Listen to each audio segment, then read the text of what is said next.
आत्मनि मायया बहिर्भूतं यथा निद्रया यत् साक्षात् कुरुते प्रबोधसमये स्वात्मानिमेवाद्वयम् तस्मै श्रीगुरुमूर्तये नमः श्रीदक्षिणामूर्तये समस्तजनकल्याणे निरतं करुणामयं नमामि चिन्मयं देवं सद्गुरुं ब्रह्मवेद्वरं सद्गुरुं ब्रह्मवेद्वरम्।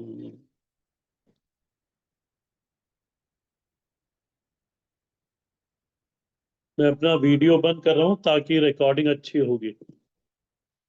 कविता माँ, अभी आप यहीं हो? हाँ जी स्वामी जी, अभी यही हूँ। ठीक स्वामी जी, ठीक। क्लास थोड़ी सी लेट कर सकते हैं क्या? 5 o'clock, 5:30 से।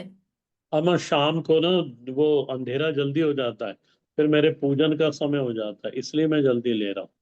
अच्छा। रिकॉर्ड तो हो ही रही है, आप सुन ही लेती हो। हाँ, मैं रिकॉर्डिंग सुन लेती हूँ क्योंकि बहुत कुछ चल रहा है अभी इधर। ठीक।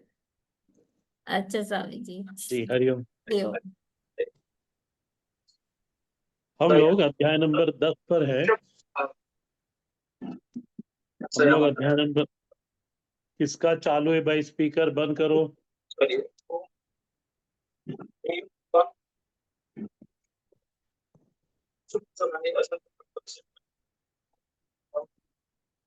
लिमाइया माँ, आपका स्पीकर चालू है?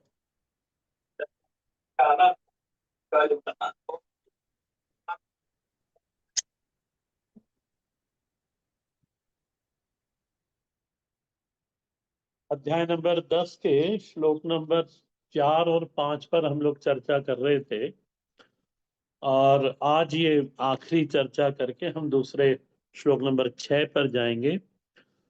इसमें पांचवें अध्याय 5वें श्लोक की लास्ट लाइन देखना, वही बड़ी महत्वपूर्ण पंक्ति है। भवन्ति भावभूतानाम मत्त एव पृथक विधाः। और अब ध्यान से सुनना। जीवों के अंतःकरण में असंख्य वृत्तियां है, असंख्य भाव हैं। परमात्मा ने 20 भावों का, या कहो 20 वृत्तियों का उल्लेख किया यहां पर। इनकी उत्पत्ति स्थान, इनका अधिष्ठान परमात्मा स्वयं है। परमात्मा स्वयं अपरिणामी, अविकारी, एक, अखंड रस, अद्वितीय सत्ता, जिस सत्ता में कभी परिणाम नहीं होता, जिस सत्ता में कभी विकार नहीं आता, जो सदा असंग रहती है। लास्ट क्लास का रिवाइज कर रहा हूं मैं। जो सदा असंग सत्ता है। विचार करना है कि ऐसी सत्ता से वृत्तियां, ऐसी सत्ता से क्या भाव की उत्पत्ति संभव है, और उन वृत्तियों से जीव अभिमत कर्त होता है। दो चीजें विचारणीय है यहां पर। क्योंकि परमात्मा ने, अभी मैंने पाठ करा उस पंक्ति का, मत्त एव, मुझसे ही सारी वृत्तियां, सारे भाव उत्पन्न होते हैं। परमात्मा का स्वरूप कैसा है? अपरिणामी, अविकारी, एक, अखंड रस, अद्वितीय सत्ता, जिस सत्ता में किसी प्रकार का परिणाम होता नहीं, जिस सत्ता में कभी विकार उत्पन्न होता नहीं, ऐसी सत्ता में से क्या भाव और वृत्तियां उत्पन्न होती हैं, जिन और इन्हीं वृत्तियों से, असंख्य वृत्तियां जो मैंने कहा, इन्हीं वृत्तियों से जीव अभिमान करता है, उनको सत्ता देता है। उदाहरण के लिए सुन लो, किसी ने कहा कि आज मैं बहुत उदास हूं। उस उदासी वृत्ति में सत्ता बुद्धि होने पर ही ऐसा वचन संभव है। बहुत उदास हूं मैं, उदास वृत्ति में सत्ता का अध्यास किए बिना यह वचन बोला नहीं जा सकता। खूब अच्छे से सुनना और इस पे विचार करना। ठीक इसी प्रकार से जिस प्रकार की उदास वृत्ति हमने ली है, दुख वृत्ति, क्रोध वृत्ति, जितनी भी वृत्ति, काम वृत्ति, जब तक उसमें सत्ता का अध्यास नहीं किया जाएगा तब तक उससे अभिमान संभव नहीं। भगवान इस श्लोक में संकेत करते हैं कि अर्जुन, संभव हो तो इस सत्ता अध्यास का उच्छेदन करो। और इस और इसका सबसे ठोस हेतु है कि अधिष्ठान की खोज, उस अधिष्ठान पर दृष्टि, उस अधिष्ठान पर स्थिति। सबसे पहले इन वृत्तियों के अधिष्ठान को पहचानो, जिसको हमने लास्ट क्लास में उत्पत्ति स्थान कहा था, कि उसका उत्पत्ति स्थान क्या है, उसको पहचानो। वो कहां से उत्पन्न हो रही है। उदय स्थली, लास्ट क्लास में एक शब्द का उपयोग करा था मैंने, हमारे आचार्य जी का शब्द है ये, उदय स्थली। इन वृत्तियों की उदय स्थली को पहचानो और उसको समझो, उस पे स्थिर हो जाओ। प्रत्यय से प्रत्यांतर का बाद वेदांती लोगों को, वेदांत के स्वाध्याय को बहुत ज्यादा स्वीकार नहीं है। लास्ट क्लास में मैंने समझाया था, प्रत्यय से प्रत्यांतर का बाद वेदांत के स्वाध्यायियों को ज्यादा स्वीकार, बहुत ज्यादा स्वीकार नहीं है। ये सब क्षणिक उपाय हैं, टेम्पररी हैं ये। उदाहरण भी सुन लो, क्या उपाय हैं। तो एक ने बताया कि जब आपको गुस्सा आवे तो 100 तक गिनती गिन लेना, फिर बोलना। हाँ, ये सब प्रत्यय से प्रत्यांतर का बाद उसके अंतर्गत है ये भी प्रत्यय से प्रत्यांतर का बाद है। ऐसा समझो आप, ये सब टोटके हैं और कुछ नहीं, हल नहीं है, ये टोटके हैं। एक ने कहा कि आपको गुस्सा आता है और आप बैठे हुए हो तो खड़े हो जाओ, और खड़े हुए हो तो बैठ जाओ। एक ने कहा गुस्सा आ रहा है तो पानी पी लो फिर बोलो, गिनती गिन लो फिर बोलो।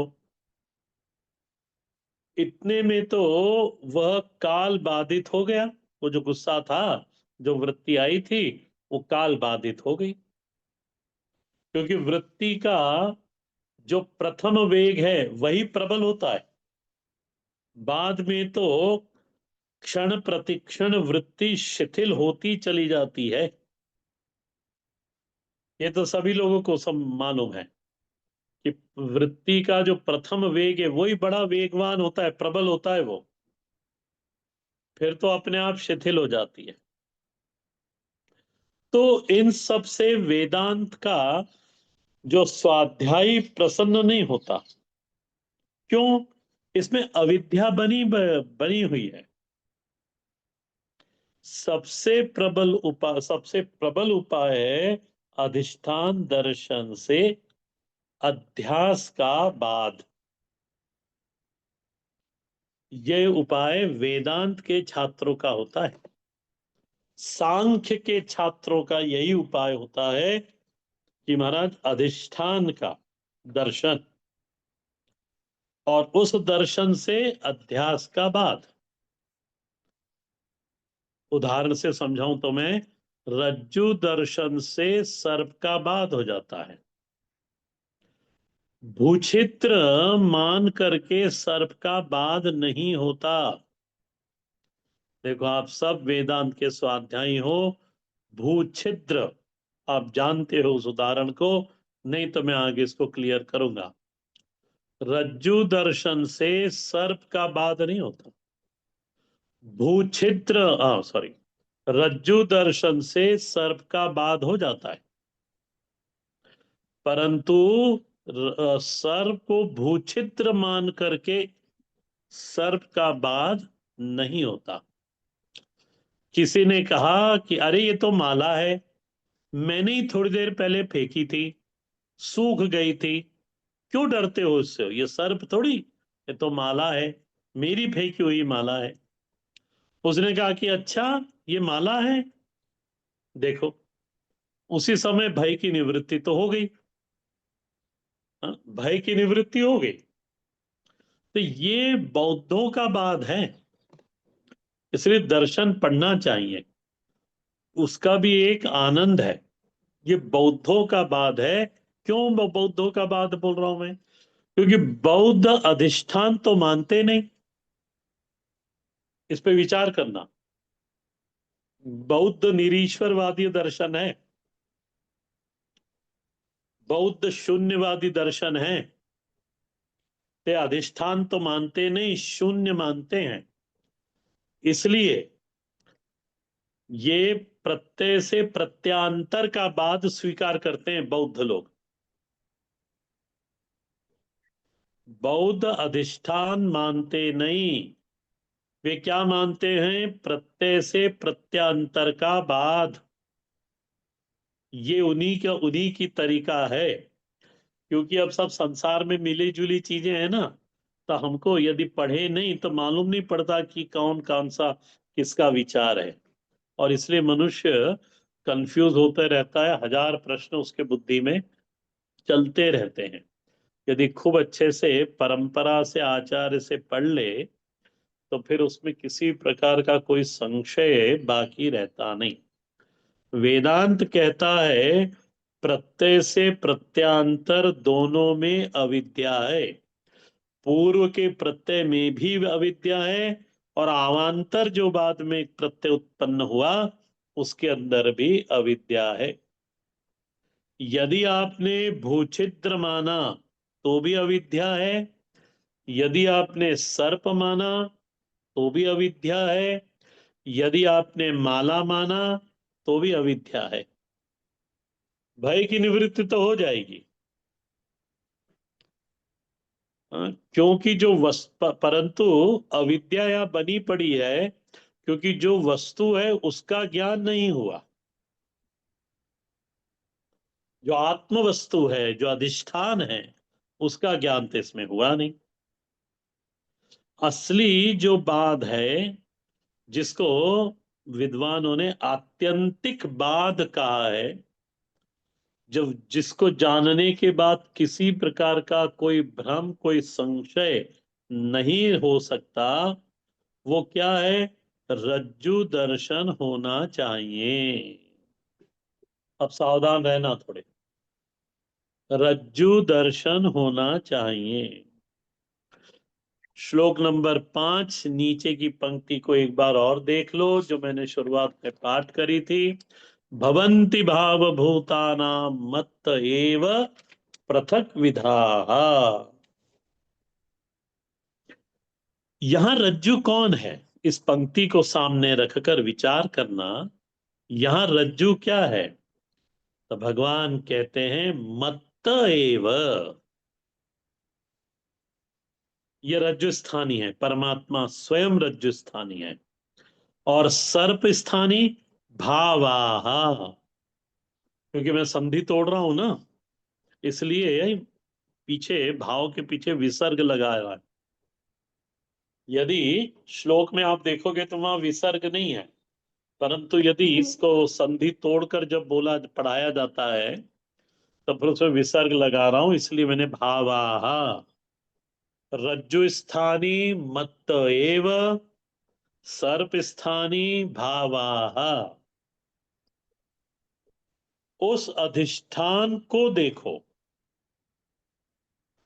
कि ये भाव उत्पन्न कहां से हो रहे हैं। ये वहां ध्यान रखना है हमको। फिर जब ऐसा ध्यान हम रखेंगे, आचार्य, गुरु और परमात्मा की कृपा से, फिर ये सारे की सारे भाव, सारी की सारी वृत्तियां स्वतः बाधित हो जावेंगी। देखो, और जब ये बाधित होंगे, तब केवल और केवल अद्वितीय चैतन्य ब्रह्म केवल रह जाएगा। ये कैवल्य मोक्ष है। केवल और केवल ब्रह्म ही रह जाएगा। ये रहस्य है इन श्लोकों का। बड़े कठिन श्लोक है। भगवान तो केवल संकेत ही करते हैं ना। इसमें भी उन्होंने, इसलिए हर श्लोक में परमात्मा ने संकेत करा है। परमात्मा कभी भी स्पष्ट तो बोलते नहीं। जरासंध से जब युद्ध हो रहा था भीमसेन का, तो महाराज भीमसेन तो कितनी बार जरासंध को चीर दिया, पर वो तो फिर जुड़ जाता था। कथा आपको मालूम है। और जब भीमसेन थकने लगा, तब भीमसेन ने भगवान की ओर देखा कि महाराज अब मेरे में इतना बल नहीं।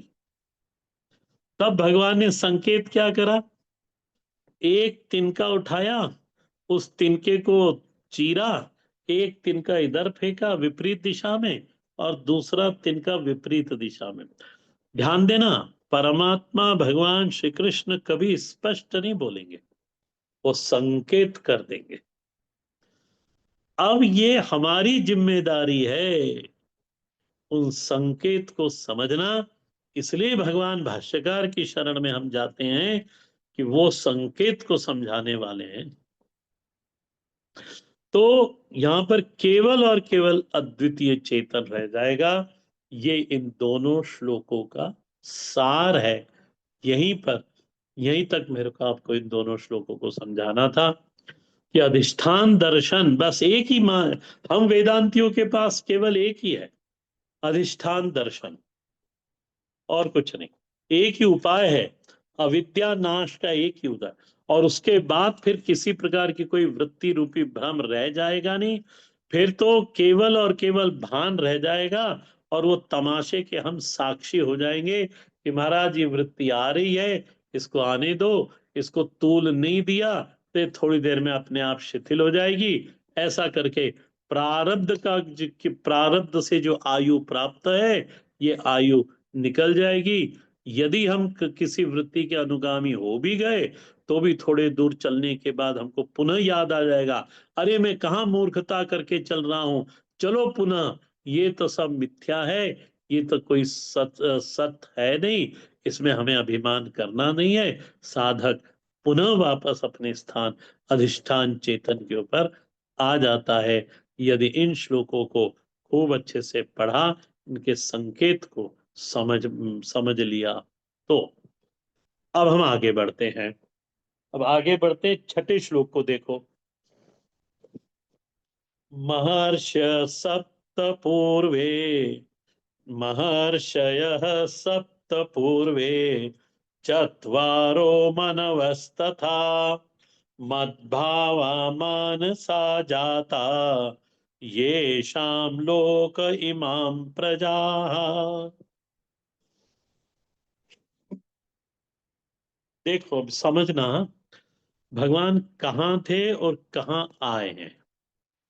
अब अभी तक परमात्मा भीतर देश की बात कर रहे थे।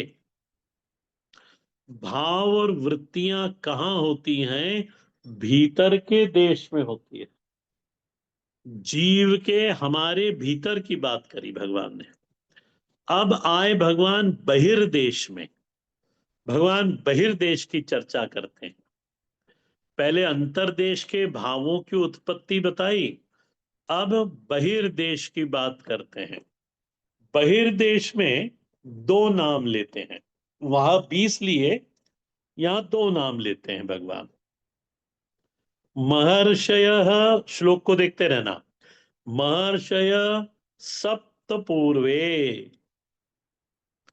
पूर्वे, पूर्वे शब्द से पूर्वकालीन संबंधी हैं ये, पूर्व काल से इनका संबंध है, ये बताया है कि ये लोग बिल्कुल सृष्टि के आदि आदि में ही ये सातों महर्षियों का प्रागट्य हुआ। कहां से हुआ ये अर्जुन ने पूछा महाराज। तो भगवान कहते हैं, श्लोक को देखना, छठे श्लोक को, भगवान कहते हैं मनसा जाता, मनसा जाता। फिर वही संधि तोड़ा, इसलिए जाता के पीछे मैंने विसर्ग लगाया। मनसा जाता, ये इनकी उत्पत्ति की स्थिति है। ये सभी लोग कैसे हैं? अयोनिज लोग हैं, योनिज नहीं है ये, अयोनिज है। माने इन्होंने किसी मां के गर्भ में 9 महीने का वास नहीं करा, इसलिए वो शब्द समझना। भगवान परिचय दे रहे इनका, मनसा जाता, मैथुनिक सृष्टि से उत्पन्न नहीं हुए, ये मानस पुत्र हैं। मनसा जाता महर्षय। कौन कौन महर्षि है? तो यदि आपके पास भगवान का भाष्य होगा तो उनकी टिप्पणी में सातों नाम दिए हैं। भृगु, मरीचि, अत्रि, पुलस्त, पुलह, क्रतु और वशिष्ठ।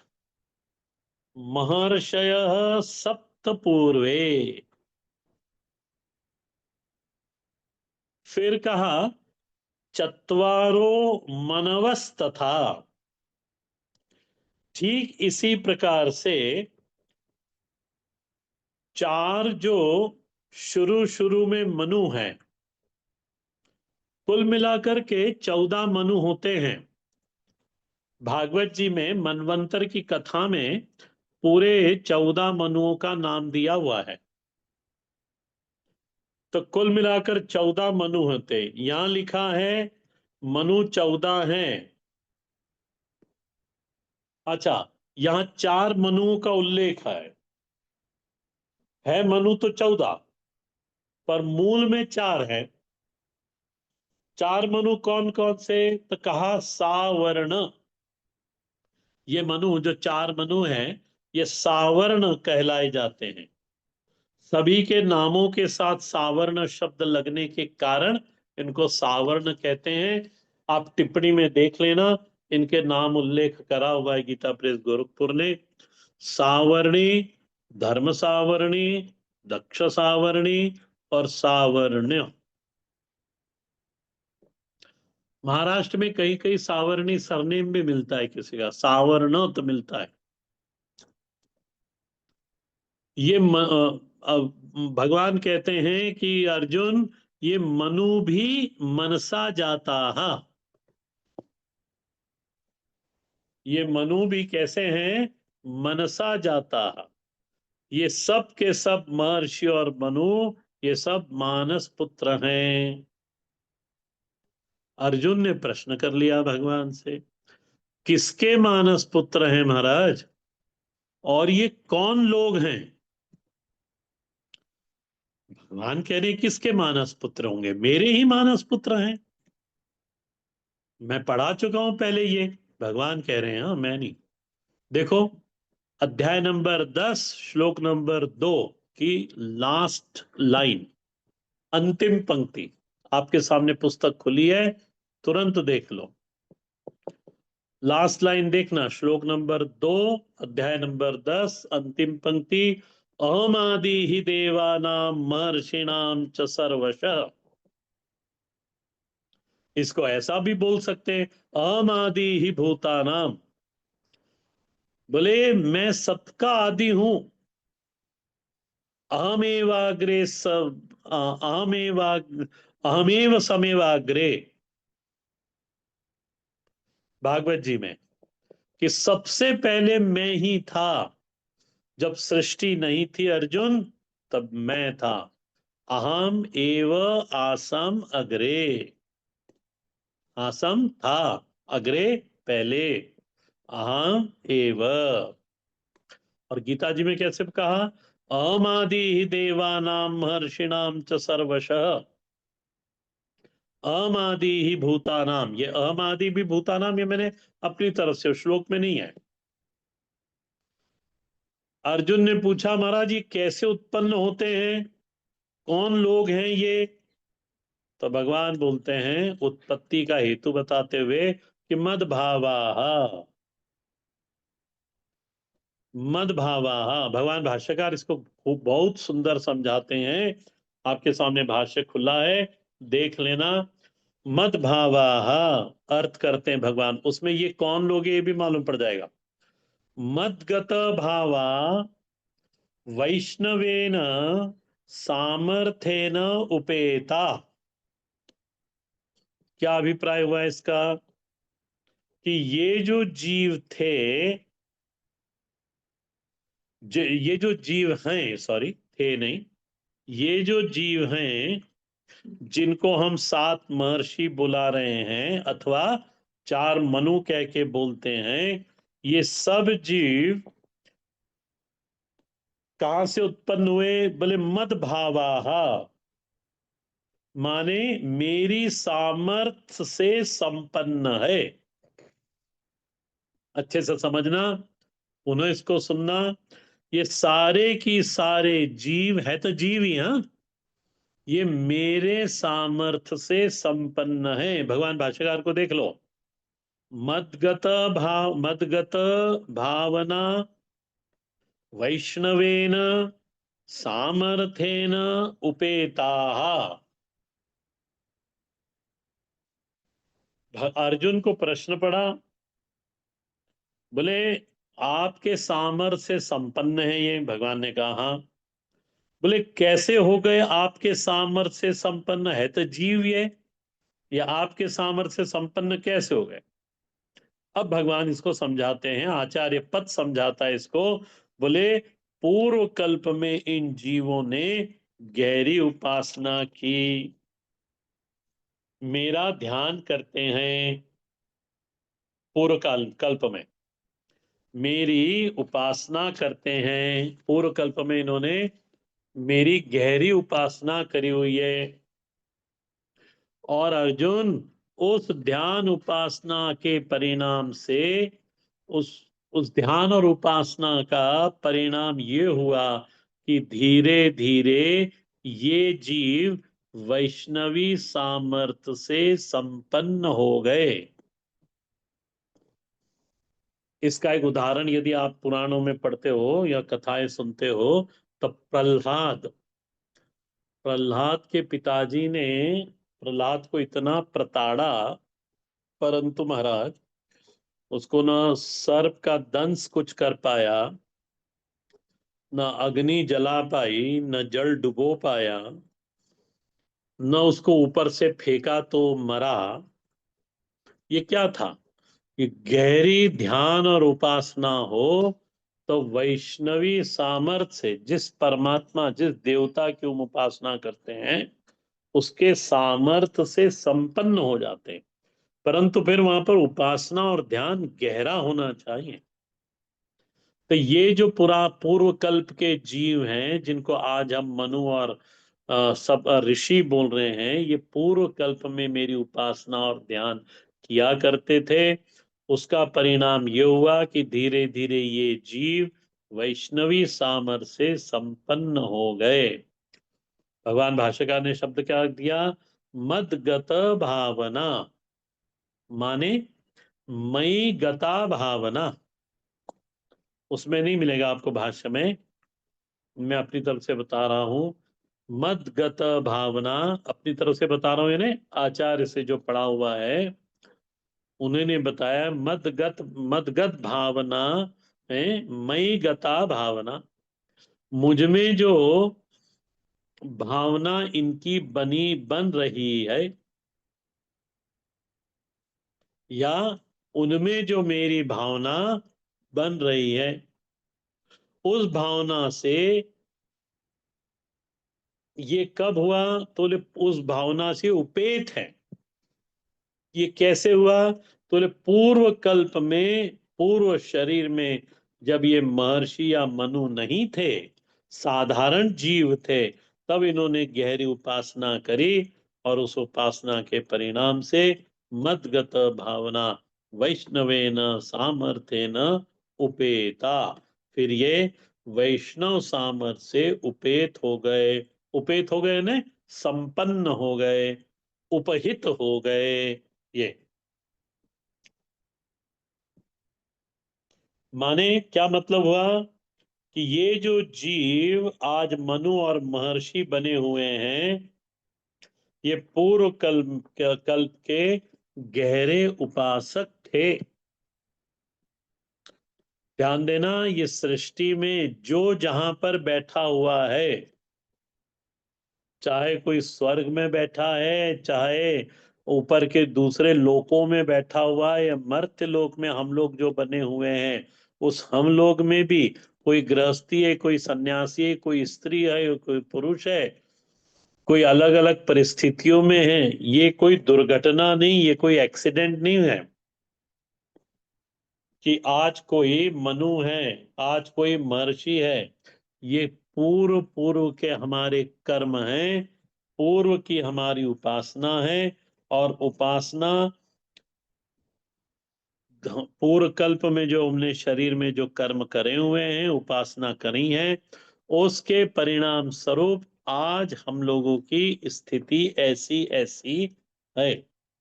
और देखो, उपासना कहने में कुछ बातें अस्पष्ट न रह जाए, इसलिए उसको अलग से कहा, भगवान भाष्यकार ने, सामर्थ्य न उपेता। ये उपासक हैं, और केवल उपासक नहीं है, विशिष्ट सामर्थ्य से युक्त हैं। ये विशिष्ट सामर्थ्य से प्रबल हैं, ये बलवान है। अच्छा महाराज, फिर उस प्रभाव का सामर्थ्य क्या? उस सामर्थ्य का फिर प्रभाव क्या हुआ? यदि ये आपकी इस वैष्णवी सामर्थ्य से उपेत हैं, तो उस सामर्थ्य का फिर प्रभाव क्या हुआ? तो श्लोक को पूरा कर दे रहा हूं मैं, ध्यान देना। येषाम लोक इमाः प्रजाः, येषाम लोक इमाः प्रजाः, प्रभाव ये है। येषाम स्टैंड्स फॉर महर्षि नाम, मनु नाम।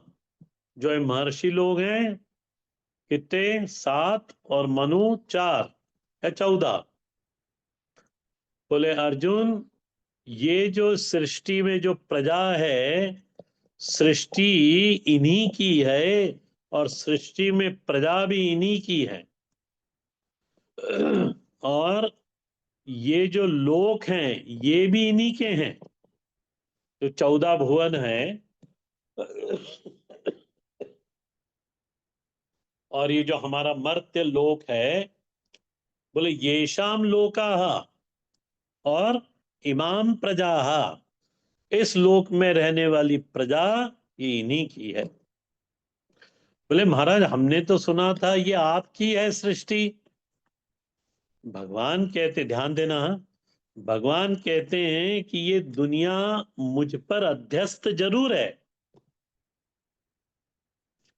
दुनिया परमात्मा पर अध्यस्त जरूर है, ये बिल्कुल सत्य है, परंतु इसके अवान्तर हेतु भी हैं।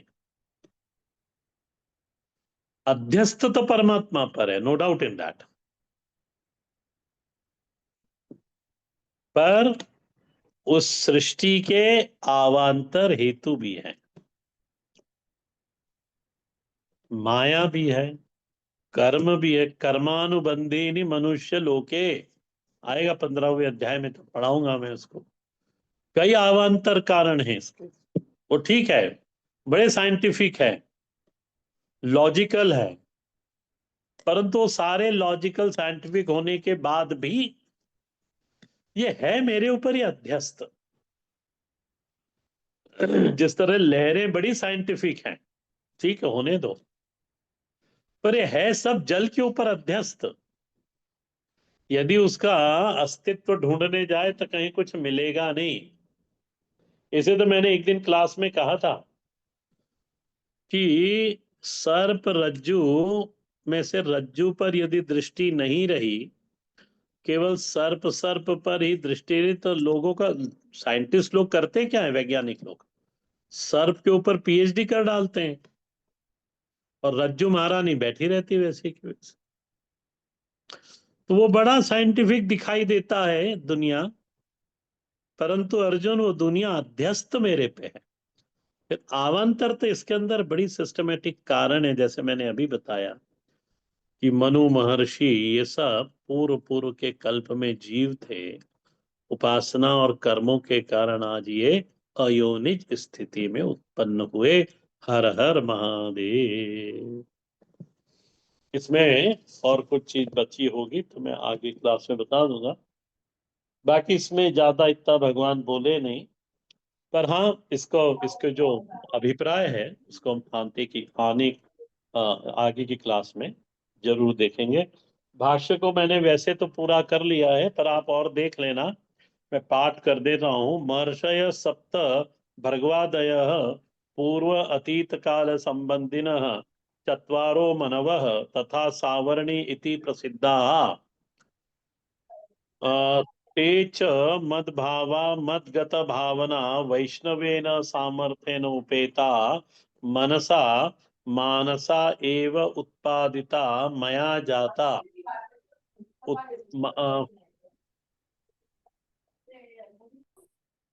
कुलकर्णी जी, आप हाँ बंद कर दिया अब आपने।